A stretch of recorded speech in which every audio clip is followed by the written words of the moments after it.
দাদা বৌদিকে শুধাই দেখ, যদি পিঠা হয়েছে তাহলে আমাকে খাইতে দেখ। আমি খাইয়ে নিয়ে বাইরে যাব। আমি কাঁঠায় কাঁঠায় মকর ডুব দিয়ে আলি, তুই কি বুঝবি? তুই তো সিনাইছাই নাই। আমার দমে ভোগ লাগিয়েছে, আজ আমি শুধু পিঠাই খাবো। দেখি কতলা পিঠা হয়েছে। কুম্ভকর্ণ, তুই তো ভালোই ঘুমাইছিলি, কে তোকে উঠাইলো? পিঠার গন্ধ আমার নাকে প্রবেশ করেছে, তখন যায় আমার ঘুম ভাঙিয়েছে। চুপ কর! তুই এই খাবো খাবো স্বভাবটা গুছা। তোর জন্য আমার রাতের ঘুম উড়ে যাচ্ছে।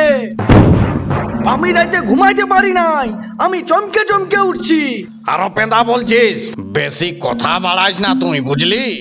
এবারে জলদি করে যা আর গনে গনে 100-5 পিঠা নিয়ে আয়। পিঠা খায় আমাকে ফতেপুরের ড্যাম মুরগা লড়াইতে যাইতে হবে। ওইখানে নাকি ছৌ নাচ হয়েছে, ভালো ভালো ছৌ নাচের পার্টি আইসেছে। তুই এখনই পালা আমার কাছলে। তুই গড়াই থাকলে আমার টেনশন বেড়ে যাচ্ছে। তোকে তো সেদিন বুট ভাজা খাওয়াই আলি, তাও তোর ভোগ লেগে গেল। এত ভোগ কি করে লাগে? কঠিন পেট তো তোর। পিঠা শেষ হয়ে গেছে আর একটাও পিঠা নাই। আমি খায় ফুরাই নিয়েছি। কি বললি? আর পিঠা নাই? আগের মতন আমাকে আর লেলা ভাবিস না তুই, বুঝলি?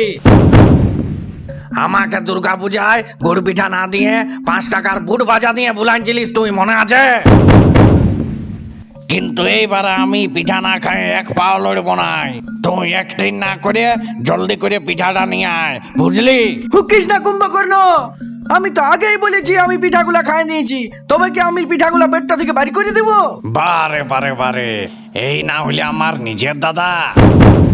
আমি তো 6 মাস পরে এসেছি, সেটাও তোরা দিছিস নাই আমাকে খাইতে।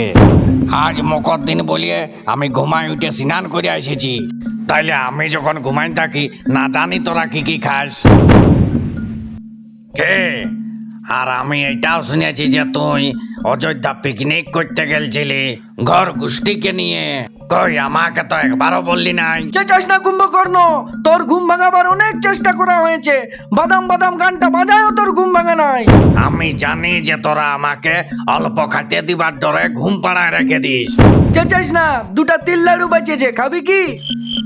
যদি তুই খাবি তাহলে আমি আনিয়ে দিচ্ছি। ওইগুলা তুই খাবি যা, ওইগুলা আমার দাঁতে লটকে যাবে। ইয়ার থেকে আমি ভোকেই ঘুমাবো আর ঘুমাই উঠে তোর ব্যবস্থা করিব। এখন আমি চললি, তুই এখন 6 মাস শান্তিতে ঘুমা। 6 মাস পর আমি আসবো। ভিডিওটা ঝাড়ে শেয়ার করে দাও আর আমাদের ইউটিউব চ্যানেলটা সাবস্ক্রাইব করে দাও।